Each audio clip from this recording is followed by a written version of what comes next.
Welcome to Simply Caroline, a podcast dedicated to women empowerment where we will discuss a bunch of different subjects such as life, parenting, love, business, money, relationships, healing, recovery, addiction, entrepreneurship, and so much more. A podcast I'll do my best to keep simple, fun, and relatable and bring you tools to help you better your life. So thank you for being here. And here's your host, myself, Caroline Blanchard. Hello, everyone, and thank you for joining us this week. This week, we have, again, an amazing speaker, my fantastic friend, Waymatea Ellis. Hi, Waymatea. Hi, Caroline. How are you? Hi, everybody. I'm great. How are you? Fantastic, fantastic. So, Waymatea is our joyful being. And for those of you who don't know her, you have to get to know her. So you can follow her on social media. She also has her website. I'm going to put all the information. But basically, if you need a ray of sunshine in your day, just follow her. It's that simple. And today, Way, what are we going to talk about? Well, I love that. Thank you for that beautiful compliment. And I think the same thing of you. Every time I talk, I just smile from ear to ear. And it's today we're going to talk about just that, like how we can bring more joy into our lives. Nothing is new under the sun. So there's a lot of reasons and evidence that a person should focus on things that doesn't bring them joy. And there's also lots of reasons to be joyful and to find the good. So I think that's a great way to open this up, is saying, hey, what are you going to feel today? And what are some ways that you can feel better in every day? Absolutely. And it's funny because when we talk about it, like bring more joy in your life, it sounds so redundant. It seems like we heard it so much that it's like, for me, it's not even a sentence that has any impact anymore because I've heard it over and over and over, and it seems so simple. You're like, okay, yeah, I'm going to bring some today. But to do it on a consistent basis and to do it with intentionality is very different. And honestly, since I'm really paying attention to how am I going to bring more joy in my life today, or how am I going to bring some joy in my life today, but to be intentional about it, that's a whole different, program. So let's talk about how we can be intentional about it. Mm-hmm. Well, and as you were talking there, a song popped into my head. I haven't heard it in decades, but it needs to be said. That old song that we used to sing as children, "Let the sun shine in, face it with a grin. Smilers never lose and frowners never win." And I remember singing that song. And to be honest, I wasn't hardwired for the sunshiny part after having a few events in my life to change the wiring. And that needs to be said because a lot of times people are like, well, I just want to be happy. I just can't be happy. How can I just choose happiness? And to be completely fair, some of those neuronal pathways have not been wired for joy, and it is more labor for some people to find their way to joy than it is for others. So, that is something I like to say, because I never want to have somebody feel ashamed that they actually don't feel happiness. It might be that you truly are not wired for that yet. But the beautiful thing about the brain and the nervous system is that it can be rerouted with intentionality. Like you said, we can have a healing in our nervous system, a healing in our knee-jerk responses to things, so that we can train our brain to automatically go to a place of hope or upliftment or fun or humor. And that is the work that I think that maybe people are feeling like it doesn't fit for them, that people would just be joyful. Well, that's valid. And then now we get to work on how to make this more automatic, more the culture of my life is happiness. The culture of my life is seeing the good in things.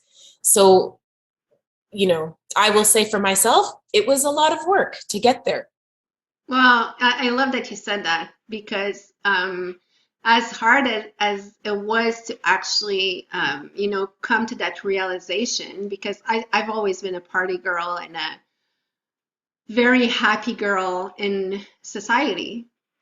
In school, I was always a clown because that was my default to deal with anxiety and to deal with sadness. It was to go and be the clown and be the loud one and do jokes and and also like even to this day when I'm nervous, I start saying stupid things.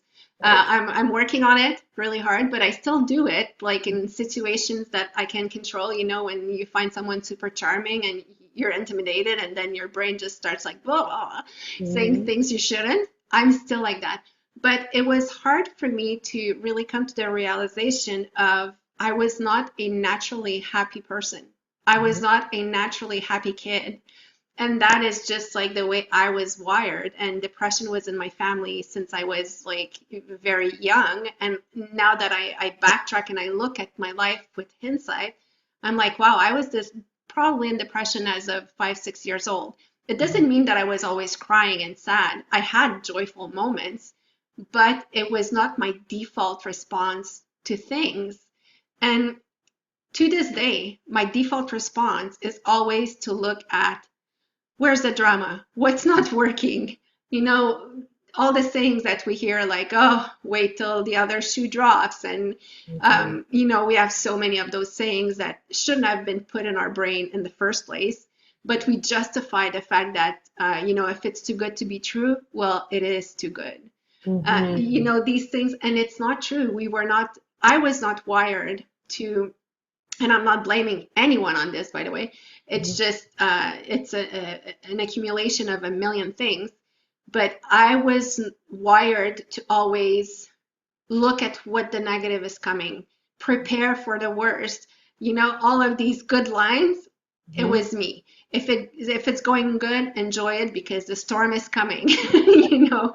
So Yeah. all of these things, but it does take work, like you say. And honestly, there's mornings that I got up and I was sad and I was just like, why can't I just be happy like Mhm. everyone else? Does my life feel like it's always a battle? Like, why can't I just be happy? And the more I dig into it, the more I realize that, it's not in our societies, especially, it's not the natural Mhm. being happy. It is something you got to work on, but when you work on it, it becomes so much easier after. Mhm. So what Yeah. would you say like the first steps would be?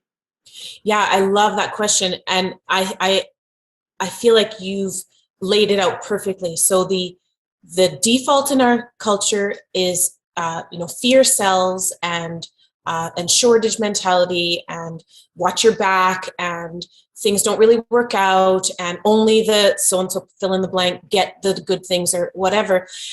And when we say the work is to find yourself to the happiness, that sounds like, well, seriously, now I got to do work to get happy. That is the opposite of happiness. So it's good to ask, okay, what is the work? And the work can be uh, literally just taking a deep breath, like taking a deep breath and acknowledging, wow, my lungs just are providing me with life right now. And I'm now going to close my eyes and be thankful for the heart that pumps the blood through my body. And now I'm going to look around and I'm going to see outside there's a tree that's been growing without any attention. There it just grows, and wow, how amazing. And then the bird comes through. And I mean, these are just, in many people could say this is cheesy, but this is actually the work. This is the work. So noticing the good, noticing the perpetual rising and setting of the sun.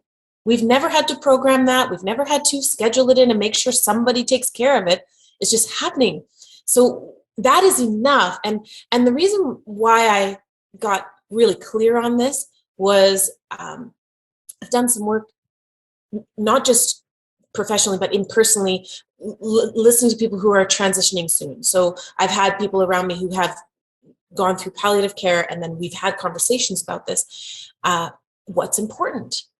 And the most politically charged passionate person who finds, now I have a social studies degree to teach kids. I love it all. But I'm just saying, the person who's really in it, right, and just angry and getting so involved, as they evolve to the place where there's going to be limited amounts of tomorrows, all of a sudden the cherry tree in the backyard becomes the sole focus. And that is peace.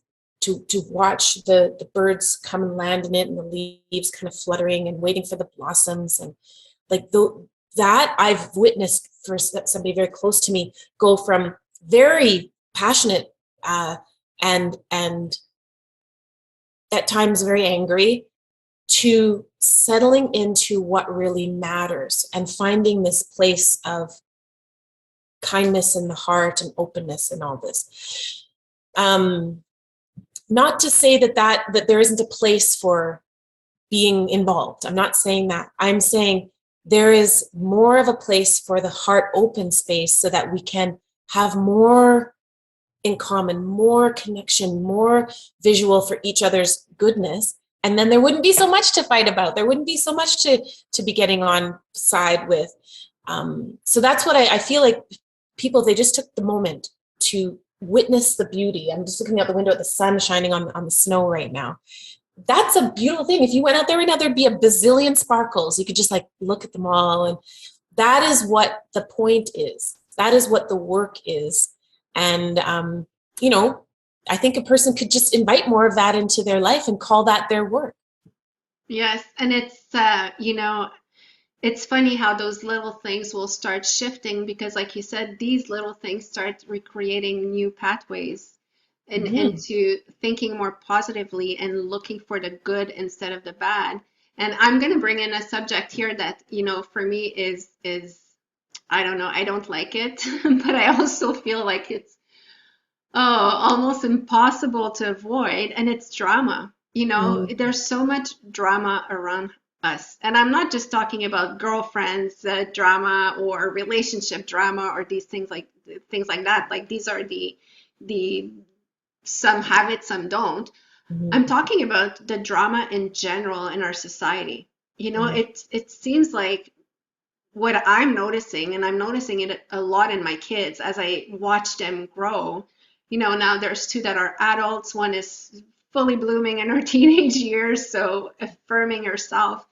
But it's how naturally people are attracted to drama. So they will start watching movies that have more drama. They will start watching shows that have more drama. And I'm not going to give any titles here, but they're all the more popular one. And then there's all of the feeds on social media and the news and all of that. It seems like the biggest pull to anywhere is drama. And as I was telling you in pre-interview, I get caught up in it sometimes as well because I don't want to give in into, watching sensational news that are just portraying the ugliness of something. But it comes on my feed and I start watching and I'm like, I watched it and I gave it energy. So what do you think about all this popular drama? Yeah, I love it. So I'm like you. I will take some of it in, and then I will also put myself on a restrictive diet of the information.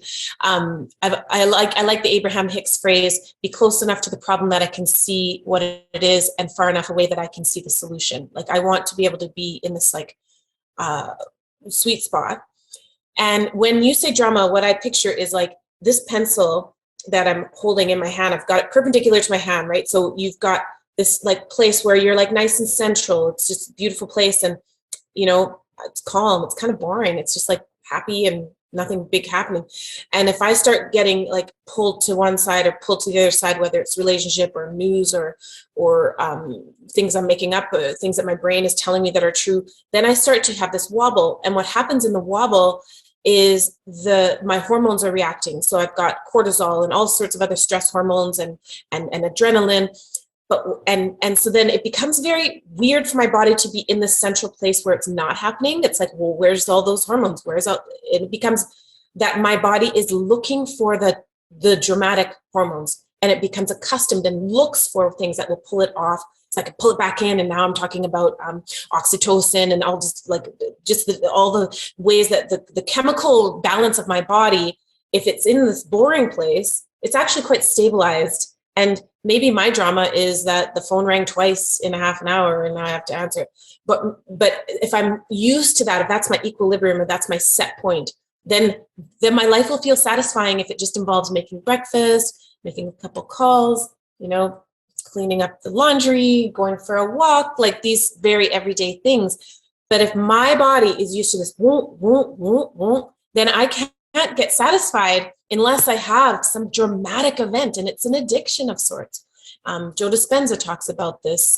There's lots of people that will share scientific evidence to support that we become addicted to whatever is the norm for us. So for me, what the solution is to make peace with what feels boring at first. When I have a good relationship that doesn't have any fighting, after having 25 relationships that have terrible fighting, I'm thinking, what's wrong with this situation? So I'm going to start poking at it, poking holes in it, and waiting for the fight. And then maybe I'll get ticked off if nothing happens. Like, what can I do? I'm going to get really mean. And then I'm satisfied when the person blows up. I'm like, oh, okay, I can breathe, because now, boom, boom, I've got all those dramatic hormones. And that's what we've become addicted to in this time of the news giving us play by play of things we're not meant to look at, not meant to witness. I want to know what's happening in the world. I don't want to be dripping with it in my everyday. I don't want my kids to be thinking that they have to do something this morning to help this crisis in this specific issue or whatever. I want us to be helpful, calm, and for ourselves in our own little vortex of alignment, if you want to use the law of attraction words, because that will serve the world more. Being stabilized and solid and being able to look at a problem and go, yeah, I can see what this is. Have you tried this? No. Okay, let's try it. Take a breath, calm, slow it down. And that will preserve your emotional and mental well-being far more than getting swooped up and down on that roller coaster, because the solution doesn't lie in the roller coaster. The solution lies in this very small wiggle in that vortex place. That's not the right word, because it's not a word that might everybody know. Like a very small wobble in the, I'm feeling rooted and grounded and good. Yeah. Biggest drama is I don't have sugar for my coffee today. No biggie, I'll drink it black. Like just allowing for just the normal amount of wobble. Well, I had that drama when I was, 19, and I decided that no, 18. I was old enough to live in an apartment and have like the car and the this and the that. So came down to I didn't even have enough money to buy sugar for my coffee. Yeah. So I started drinking it black. And yes, now I like it. I wouldn't Oh, put good. sugar. So see, you're on your way to change. But what I want to, add a bit to what you were saying is that I'm listening to you with a very open mind, and also there's always a critical mind in me, because I grew up like that. It's like, look for what's not working, look for the mistakes that the person is saying, and I'm very conscious of those two sides in me. So now I just let the critical part talk, and I'm like, okay, cool for you. You have your opinion, and I leave it there. And I'm aware that I'm having this talk. But while you were talking, it's like so many people would say, well, yeah, but while some things are happening, you can stay all cool and collected with, your coffee at home, but someone else in the world is suffering, and someone else in the world is not eating, and this and that and that. And this is still one thing that I struggle with, because I'm a person who always wants to help, and I would want everyone to be, happy and healthy and this and that. But there is one thing that we can do. And, if you look at the reality is that some events are happening in other countries that I can't do anything right now. But if I take my day to scroll at the pictures and the horrible things that they're showing, I'm not supporting the event at all. I'm just giving in to the negative energy that is feeding around that event. Because the news are just a sensational thing. It's not the event. And they really show whatever they want to show. So it's not the event. And us like feeding into that negativity is not supporting the event. And, you know, like I was telling you in pre-interview, one thing that I absolutely love that Mother Teresa said is whatever you're supporting, don't support the event, support the exact opposite. So let's say you're against war. She never went to an anti-war movement. She went to peaceful movement.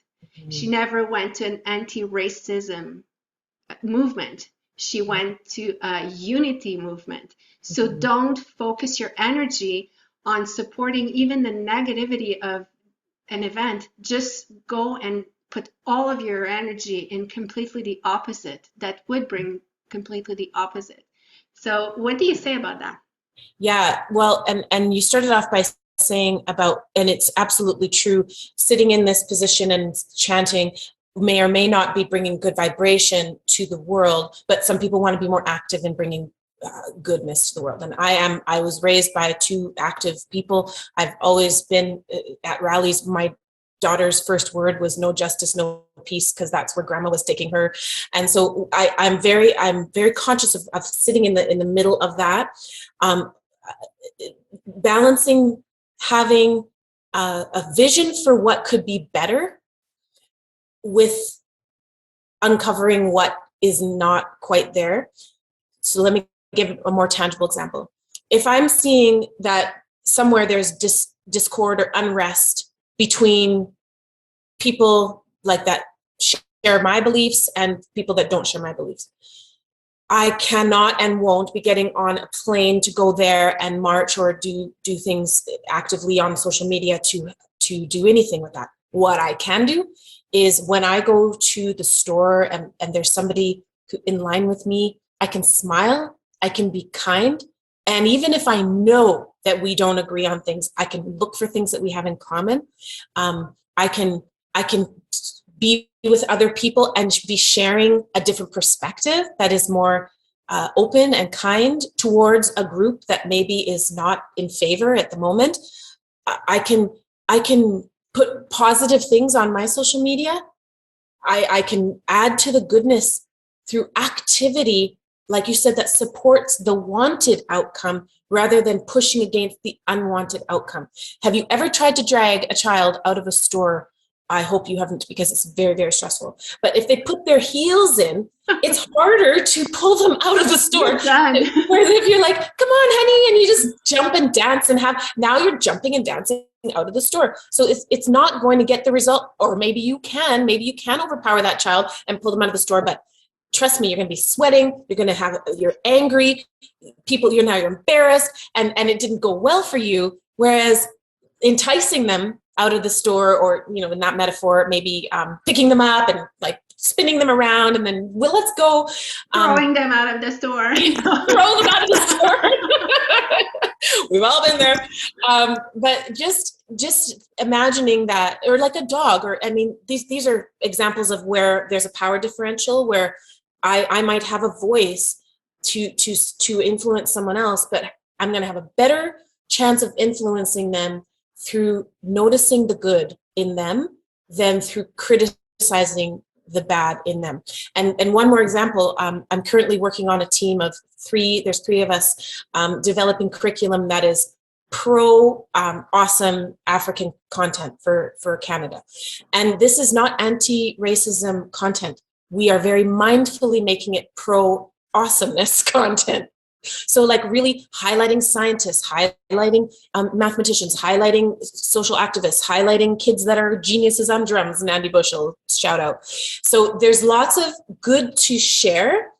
And then by nature, that sharing of the good will just start to eclipse all of the negative rhetoric or the negative teachings. Maybe not all, but at least it will have a positive influence where kids of all races will be able to see good where they hadn't seen it before. That's one way that I'm taking action on things, like providing a positive example or providing a good story that shakes up the status quo, what people think of something. So there's And lots of ways. congratulations on that. It's amazing. The curriculum you're building, it's absolutely amazing. And I love it because, like you said, you're focusing your energy on making something shine, not Mm-hmm. on abolishing something else. Mm-hmm. And even like when we teach in a way that this is wrong, don't do it, well, we focus on what's wrong. It's like Yeah. in the end, that's what we're doing. So, yes, we should always focus on what shines and what's better. And I think that's where we want to go with today when we say, don't give in to the drama. And that it has to be a collective effort, and it has to be a collective mindset Mm-hmm. that I really hope one day we'll all achieve. But bringing it back to our own self. Mm-hmm. Like when you start feeling like this for your own self, Yeah. align with your own values and your own beliefs, it feels so much better. It feels so much better. And I'm the first one to testify of that. Instead of focusing on, what's not working and why don't I have that and she has that, and Mm-hmm. why is my dog's not as good as hers? Like, always comparing. Um, Instead, focusing on what I have is so much more rewarding, Yeah. so much more fulfilling. Mm-hmm. And, I wish I could speak as good English as you, especially today. It seems like my French doesn't want to leave me. But I'm going to focus on the fact that I'm speaking a second language. But Mm-hmm. my point is just like it's very much more empowering. And I think that we need to start doing that with our kids as well. And it's very hard because their social media is really, really geared um, towards fake, Mm-hmm. towards material, like towards what's not real, actually. Mm-hmm. And especially, like, I don't know about you, but the filters these days on social media, it's like, oh my goodness, I'm Yeah. tempted to use some because I Yeah. would look so hot. And then I'm like, I can't use that because it's really not me. But it's to the point that you can look however you want just with a filter. But Mm-hmm. okay, I completely veered off here. No, no, I'm following you. And I think that you're right. These kids, if we give them the tools to see, okay, so you're going to use a filter. All right. You want butterflies flying around your head. Okay, fine. Also, I see you. These kids just need this example of, first of all, I'm going to see in myself. I'm going to see that I get up and do my yoga today. Good for me. And I got up and recognize that my child cleaned the kitchen before we went to bed. I recognize and see her. Yeah, she's amazing. And that, like, I just constantly say, she's amazing. They're amazing. I'm always feeding that, not just to my own children, but to any child that I come in contact with. And I do it because it's good for them. It's good for me. It's also good for society and people to see that we actually have a narrative, especially around teenagers, that they're terrible, that they're horrible, that there's, I taught in junior high for many years. There's definitely a narrative that we could get in the way of and just say, actually, I see that they are trying and they are very helpful, or, I'm going to look at one and point out something positive about them, because that not only trains me to see the good in myself and others, but it also raises new mindsets in these children for them to have permission to feel good about themselves, because we actually have words in our English and probably French language too to say conceit, like you're conceited. Why are you talking about yourself? You shouldn't brag about yourself. Stop being so full of yourself. That is such backwards teaching, you guys. If we could just say to the kids, tell me 10 great things about yourself. Ask a child to tell you 10 great things about themselves. Before the age of 5, they'll tell you all the great things about themselves. As they start to take part in social media and school and other relationships with people that don't see just what's great in them, they will actually not be able to write more than 1 or 2 things if they can write that many things that is good about themselves.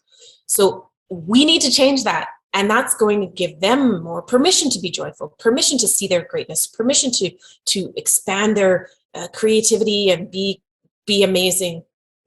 So I do think, like you were on track with the filters. I think it's fun to use them, but also just to point out, hey, it's nice when I see Alicia Keys go without filters. It's nice when I see people that aren't, maybe she's been pretty open about having trouble with her skin. So I used her as an example, but just people that are real and that will be comfortable to be themselves. Drew Barrymore is another one. I watch her. I think that's pretty cool. Like, she doesn't use filters on her social media as much as there's Cameron Diaz, Kate Winslet, that refuse to have anything photoshopped.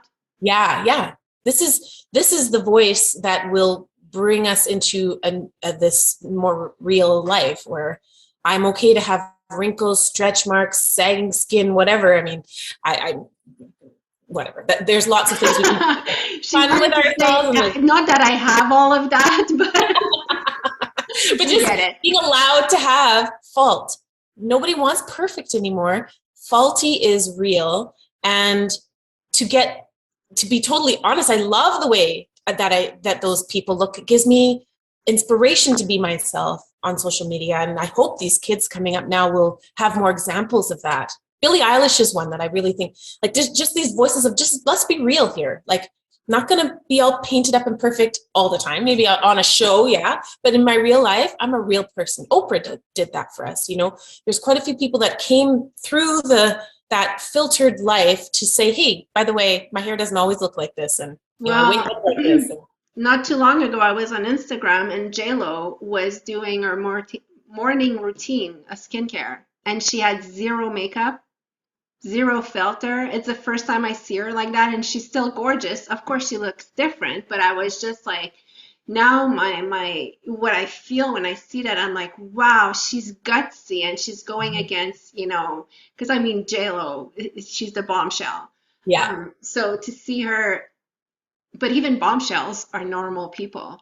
And, this whole point that we're making is really like by starting with ourselves, you will rub off on your kids, most likely, whether it's good or bad. Not most likely, you will. I can see my kids now, my older kids, my adult kids doing stuff that I'm like, why do you do that? And I realize it's exactly me. Like, exactly me. I see my daughter driving. It's me. Although she tells me I'm a bad driver and she's amazing. That's exactly what I used to tell people. But you do rub off. So it's better to rub off in a way of like remove the drama from your own personal space.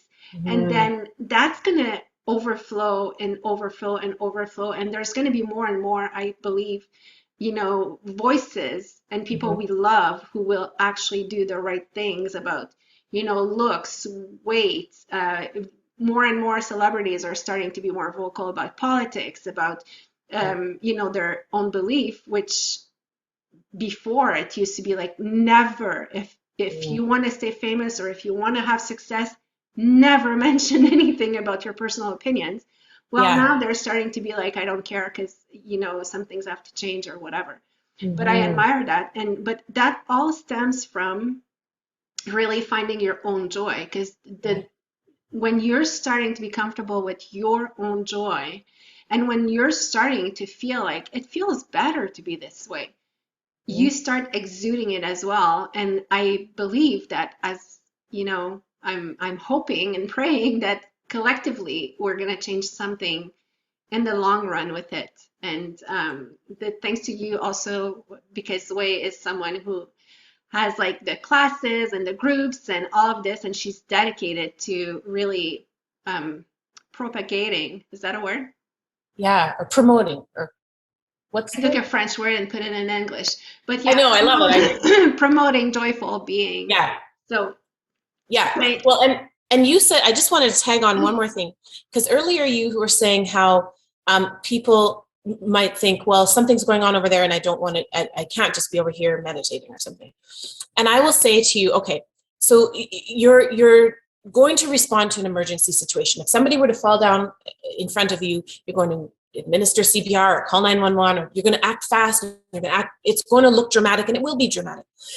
that those are incidents and situations that it calls for quick action and dramatic action.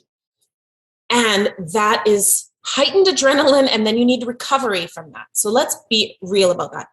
But the joy part, the overall overarching state of joy in life, is to be able to have good recovery from those, which is having good practices that lead to daily joy, and to think of those as being extraordinary circumstances, not the norm. Because for some people, those 911 moments become the daily norm.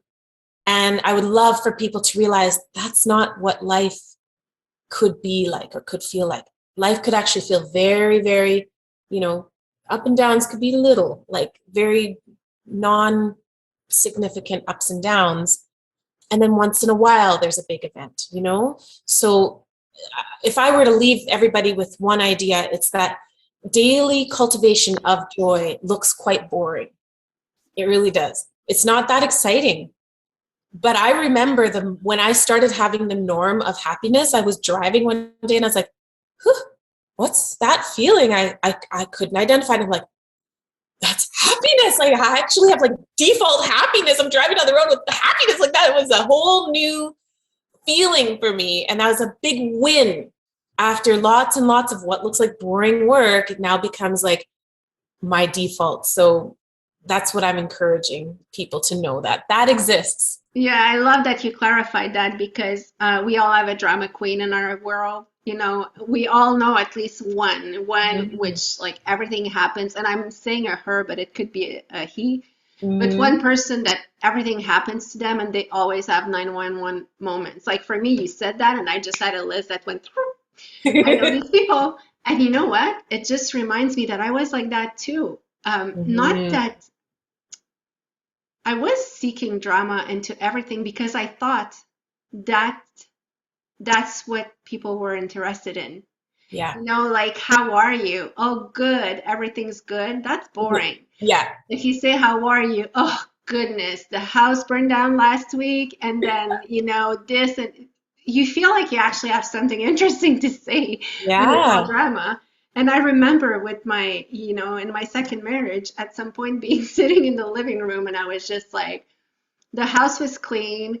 He was sitting on the other couch. We were watching TV. It was a good show. And I was just like, wow, that's boring. I was bored out of my mind. And I started thinking, like, is that it? Is that what happiness is? Because right now I'm not fighting, I'm well fed, my kids are healthy, the house is clean, the dogs are sleeping, and it's really, for me, it's at that moment that I realized that, yes, you have to accept as well. I'm not saying that joy is boring, because you can make it whatever you want, but the day that you let go of drama, there's a transition that will happen where you are like, whoa, that's, missing action here, missing action here. Well, guess what? They do movies for that. So we'll go watch the movies. Yeah. But, it's okay to have that feeling at some point of, there's some action missing. But you don't want to be the drama queen, and you want to keep yourself away from the drama queens, because on the other hand, when you have passed this phase of like it's boring, the rest after is amazing. Yes, that word again. Amazing. Absolutely. And you just spelled it out so beautifully, and I'm glad you said it. Most people that are in the joyful being community, in our community, we're almost all of us recovering chaos addicts. Like, we are, all of us understand that. There's no judgment on a chaos addict, or like you said, drama addict. There's no judgment on that. We're just recognizing that there's a different way, and it is a withdrawal. It is a detox from that old way, and it can feel like, well, what is this? Okay, what's going to happen now? Just waiting. Something's got to happen, and it's like, nope, nothing. And if nothing happened, you're like, wait a second, I'll phone so and so. I feel like a fight right now. Yeah, so I'm so glad you said that, because a lot of times people think, and I probably used to think that too, that must be for lucky people. That's lucky for them, that they get to be happy. Good for them. Clearly I'm not I don't know if the word was worthy, or I'm just not ever going to have that. And then when I finally accepted and realized that I get to be a joyful person, having mostly happy days, I realized that it was only in my head. My own wiring told me that I couldn't have that before. And then I got really particular about who I let around me. And that's that I have good boundaries now. I won't have chaos. I won't triangle into drama. I won't do that. And some people don't like that. And that's just a part of it. But that's all right. They might one day come like, how'd you get to what happened? Show me what you're doing.